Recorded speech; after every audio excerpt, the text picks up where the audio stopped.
بسم اللہ الرحمن الرحیم۔ مدنی تاجدار صلی اللہ علیہ وآلہ وسلم، کثرت سے درود۔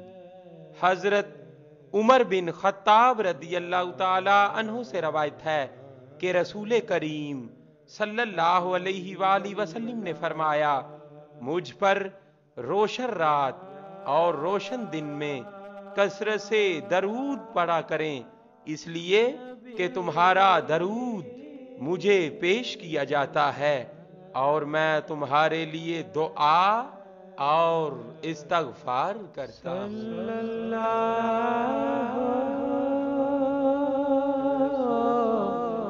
علیہ